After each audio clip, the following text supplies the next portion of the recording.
really excited to be here. A little nervous. Not too much so, though. But nervous, I guess. You know, I litigated for 34 years. I was in front of judges and juries in courtrooms, and you wouldn't think that I would be nervous addressing people. But as I stand in this place with this just so beautiful, and I think of the amazing theologians that have been up here and imparted so much wisdom, it does feel like I'm a little out of my element. Plus, I am in blue and gold, and anyway, I won't get to too much of that, but I had to go there. So when I talk about, why me? I kind of feel like, why was I asked to do this? One of the reasons I think is somewhat obvious, because we're going to talk about a legal case that was decided last year that has amazing impact for Christians and for non-Christians. And certainly I keep my pulse on the legal world and try to figure out, you know, what's important for us as an institution in order to protect us and to safeguard our theological mission. And certainly, even just as a Christian, these issues can affect us, and even if not directly, a lot of language in cases can then be used to help us down the road. So that's the obvious reason I guess I was chosen. The less obvious explanation, I now think, is probably that God's hand was in this even before Dr. Scott Ray asked me to speak here today.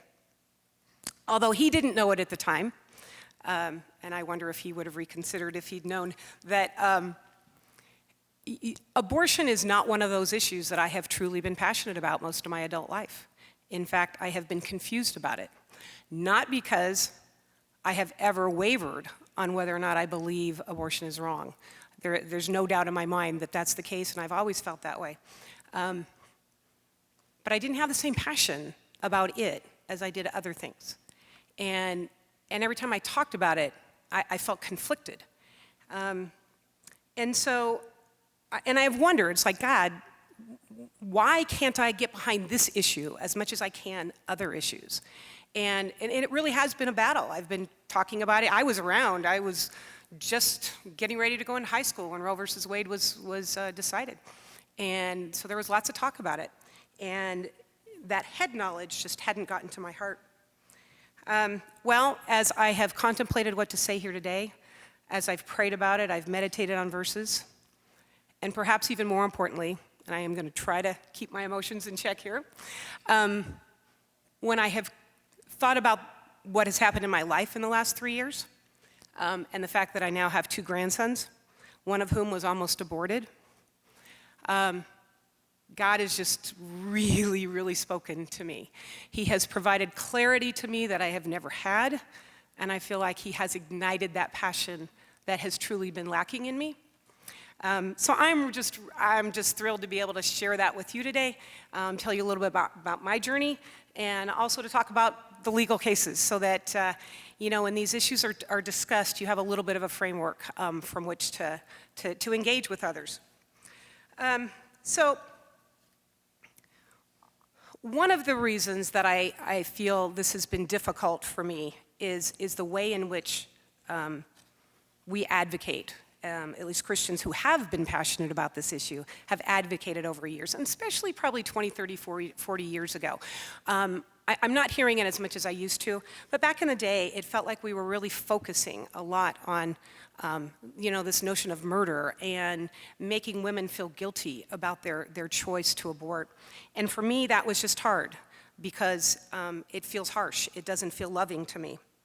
And then the second reason that I think I really, you know, I focused on a different passion was because the consequences of having more unwanted children born to 1 or 2 parents who aren't sure they want to be parents, or even know they don't want to be parents, or even if they do want to be parents, not equipped to be parents. That's something that I have cared so deeply about. And I haven't felt like there have been enough Christians in those spaces, and that's been frustrating to me. So bottom line is, it was that passion that caused me almost 25 years ago in October to adopt 2 African-American boys. I was single at the time. I now have a wonderful husband, and I wish he would have been around to help me raise those 2. But yeah, I adopted 2 African-American sons almost 25 years ago, and they have truly changed my life. I'm going to talk a little bit about that at the end and a lot more about it tomorrow in Sutherland. But I think that has really informed this passion that I now have.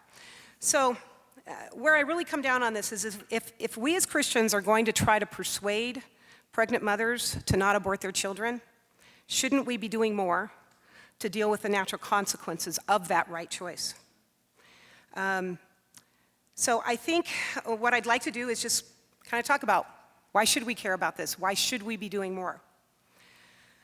So the first thing that I think we need to just own here is it's unpopular. It's unpopular in our culture to talk about this today. I think it's just become very commonplace that people think women should have the right to choose. And when you speak another view, often you're vilified. You hope that people can just accept that we have 2 different points of view, but it doesn't often go that way. And so I recognize that it's really hard, especially for you who are a lot younger. But I thought it best if we start with why, as Christians, this is an issue we should care, speak, and do something about. It starts with our fundamental belief, derived from Genesis 1:27, that all people are made in the image of God, by God, the Creator. It is a matter of being valued for who we are, and not just valued for what we do or our functionality. It's an intrinsic value that we have that we deeply believe. It's also a matter of God's plan for us, as Psalm 139:16 talks about, and as Paul in Ephesians 1:4-5 says, "For he chose us in him before the creation of the world to be holy and blameless in his sight. In love, he predestined us to be adopted as his sons through Jesus Christ in accordance with his pleasure and will." So when we think about that notion of God planned this, planned every little being before it was even in existence, it's really hard to not care about that plan of his. When a woman chooses to abort her child, the woman and the doctor who perform the abortion destroy God's creation, a holy creation, because, unlike animals, which I do happen to love, humans are made in the image of our holy God. When we are receptive enough to the Spirit's voice to believe these truths in our hearts, and not only our minds, which is kind of where I have been a lot of my life, what does that compel us to do about the issue of abortion? What should that truth stir in us? Should we care deeply about this issue? As a lawyer, I was trained to see the big picture, but then the details matter so much because those details knit the story together that can make or break a case, right? They are the building blocks of that story. And as I meditated on one of the 2 theme verses for this chapel, the first one that James read to you, Psalm 139:13-16, I kept fixating on verse 13 about how God knits us in our mother's wombs. And what does that really mean? I don't know about you, but I've heard scripture my whole life. I became a believer when I was 10 years old. I just starved. I gobbled down knowledge. I studied my Bible. I went to great Bible teaching churches. But it's amazing how when you read scripture with a different purpose in mind, how God just opens up a whole new world. So as I was meditating on this, I thought, what does that really mean to be knitted in your mother's wombs? Many of you probably have never even seen anything be knitted, all right? Well, I never knitted because I'm just not that kind of girly girl. But my mother knitted, and I saw what knitting looks like, and it starts with this ball of, it's literally a roll of yarn, and then you take these needles, and somehow when you clang them against each other, they make something, right? And it starts small, and then it gets a little bigger, and then all of a sudden you can kind of start to see a pattern, right? And so that, all of a sudden, that analogy seemed so appropriate for those of you who are a little younger, perhaps Legos maybe? I don't know. So anyway, I needed something to help me visualize what this looked like. And I'm not going to show these images for any kind of a shock value because I think they're quite tasteful. But it helped me to understand what God is actually doing in the womb as we are being knitted. So If you take a look at this first one, this is at 4 weeks. Now, I don't know about you, but yeah, it sells, but boy, does it look like. You can see, look at the back, you can see the vertebrae. You can see what are soon going to be really formed arms and places for eyes. That's at 4 weeks. And it started only 4 weeks earlier from just a clump of cells. So God's process, you can see it at work. And then when we get to 8 weeks, now we see the head. We don't only just see the space where the eye goes, but we see that eye, right? And then we get to 12 weeks. And you see those little fingers and that baby's lips, and you just, again, this vision of God just kind of forming us as we go, and really rather quickly. It's kind of amazing. And then lastly, at 16 weeks, or maybe not lastly, there might be one more. Clearly, that's just a baby, right? That's a baby that you can see yourself holding in your hands, in your arms. And then this is at 20 weeks. So I don't know about you, but that really, really helped me see just, what God's handiwork looks like, what he was planning all along. So anyway, we care because it's God's creation, right? We also care because God's creation, we are compelled, we are called to care for that creation. We are made in his image. We have inherent worth solely because of that fact. And God has a plan for all of us. But since God is our creator, that informs not just our relationship with God, but it also informs our relationship to his creation. And we can all agree, even abortion advocates, that murder, as Christians see it, destroying God's creation is wrong. While most abortion advocates will argue that it is not murder if a fetus is not human, Christians believe a fetus is human. Therefore, we must care because an innocent life is being taken without justification. We also care, and this is something I think I've always been passionate about, because God tells us to speak for those who cannot speak for themselves. Proverbs 31:8, that this is what we are commanded to do. Are there any less able to speak for themselves than human beings in the womb? In Matthew 25:40, Jesus says, "Truly I tell you, whatever you did for one of the least of these brothers and sisters of mine, you did for me." When Jesus is talking about the least of these, he is talking about the needy, the weak, and the powerless. We talk a lot today about justice and advocating for the powerless and oppressed. Those are issues I have advocated a lot for. And you will probably hear more about that a bit later or tomorrow. But if we talk about justice for the living who are marginalized and powerless, why would those who have even less power not be worthy of our protection and advocacy? Just let that sink in a little bit.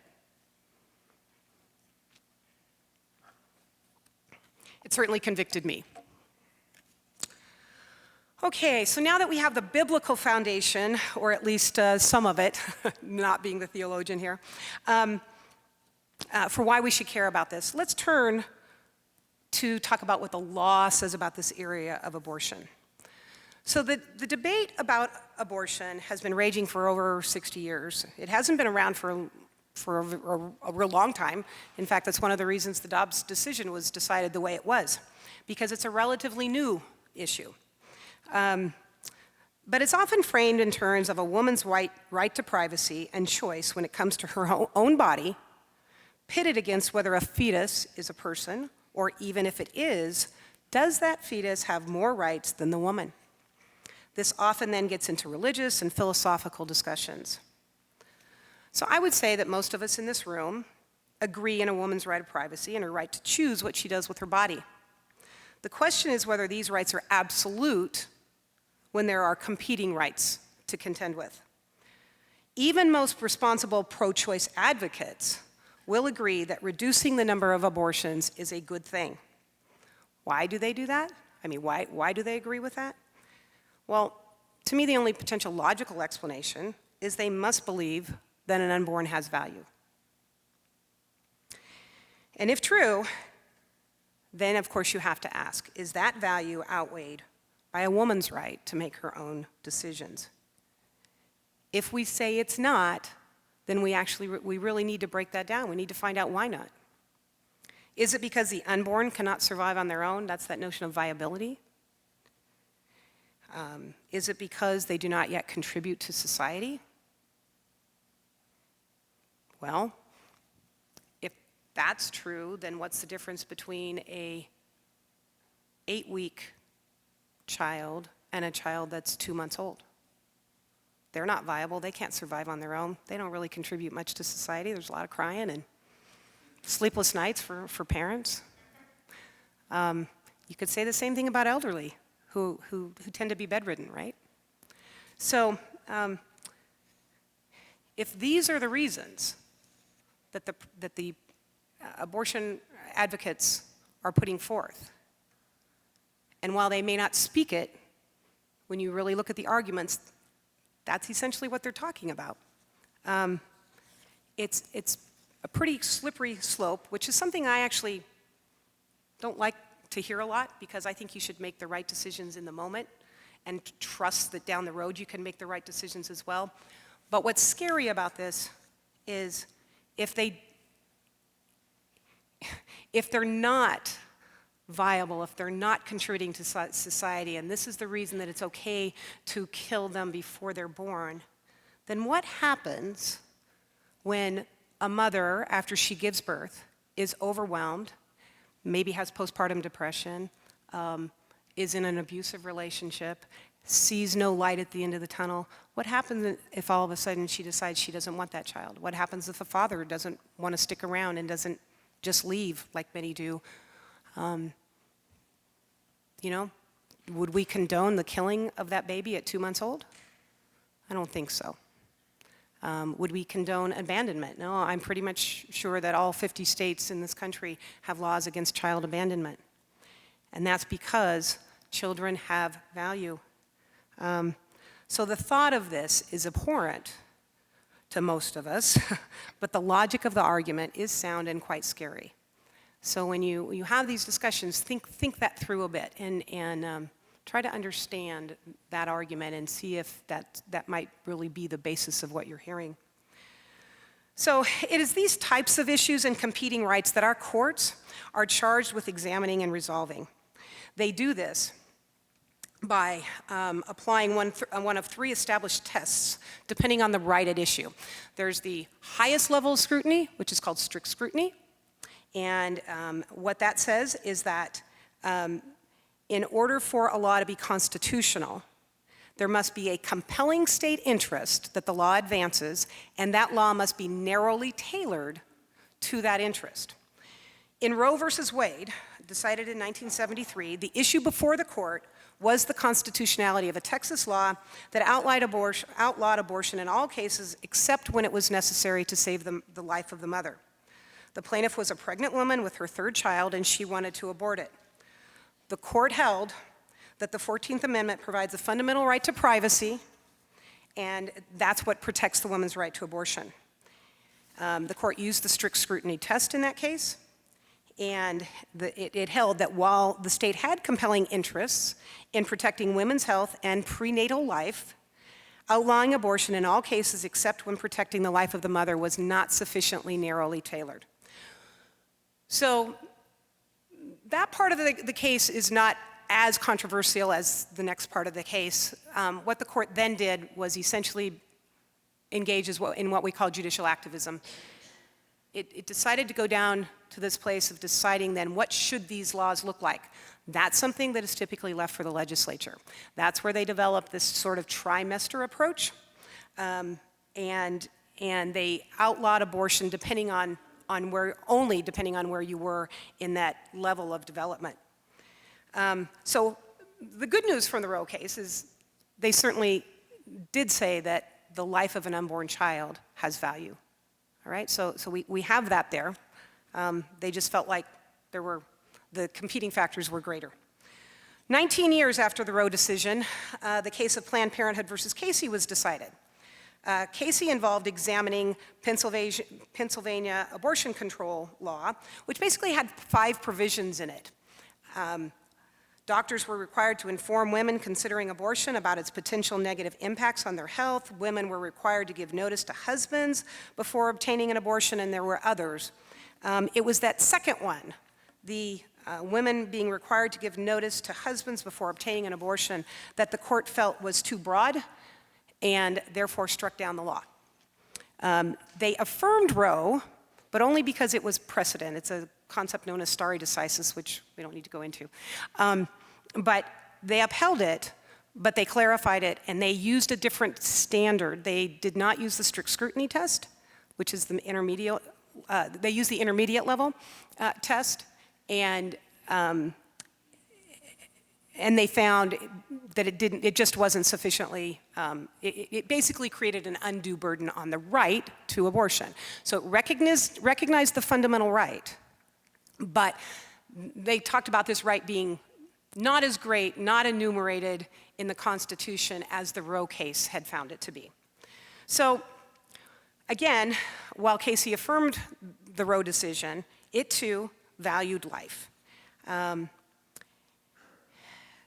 Casey and Roe have been the law until the recent decision in the Dobbs case, which I'm sure most of you have heard, unless you've kind of been under a rock studying for the last several months. The Dobbs court overruled Roe and Casey on the grounds that the substantive right to abortion was not deeply rooted in this nation's history or tradition, nor considered a right when the Due Process Clause was ratified in 1868, and that it was actually unknown until the Roe case. As such, and because it was not an enumerated right in the Constitution, it does not involve a fundamental right that must be judged by the strict or the intermediate scrutiny tests. Instead, the court determined that abortion laws must only be rationally related to address a legitimate state interest. You can kind of hear those words, right? Compelling state interest, narrowly tailored. Now we are at a rational relation to a legitimate government interest. It is the lowest standard of scrutiny that the courts have established. And the good news is, in the case that was being challenged in the law that was being challenged in the Dobbs case, the court found that that law did bear a rational relation to a legitimate state interest, and it upheld that law. So, what does that mean? That is really good news, all right? It is good news because the court talked about the value of life. The court talked about how people, all of us in different states, have different values. We see these issues differently. Now, of course, we would like everybody to see this issue the way we see it. We are not there yet. We live in a state that is not there yet. But I think a lot of people didn't have hope that this would ever change. And it has. It has. And that is such good news for us. It's good news because it validates that intrinsic value an unborn child has, and now has the opportunity to be recognized in so many states in this country. So we have good news. How are we supposed to respond? Well, you're going to hear a little bit more about that tomorrow because I'm running short of time. But should we be celebrating in the streets? Should we be holding up our signs in victory? I can understand why that's definitely a temptation for many of us, right? It is such good news. But when we do that, we may be forgetting those people who are truly hurting. There are women out there who have already gone through abortions, who hurt. There are women who are pregnant now and trying to wrestle with this. There are children out there that were born to women who thought about abortion because they didn't feel they could take care of them, and they're not taking care of them. So we're going to talk tomorrow, if you have a chance to come back, about the resources that are out there. And I'm just going to end with this, and then I'm going to pray. The reason I care so much about this, I'm just going to give you a little bit of this real quickly. So my oldest son, first of all, I'm just going to say my sons have been the greatest blessing. They've actually truly saved my life. Again, I'm going to talk about it tomorrow more. But I now have 2 grandsons, ages 2 and 3, born in probably not a dissimilar way from how my children entered this world, which is, of course, sad to me. I was trying to break some chains here. But when the first one was born, I sat down with my son and his girlfriend, and I said, guys, please, please, please, please think about adoption. They didn't belong together. It was unhealthy. And they didn't. Okay, so Jeremiah comes along, beautiful. Not too long afterwards, I hear she's pregnant again. And she said she had decided she was going to take the pill, and she had actually tried to take the pill to abort the baby.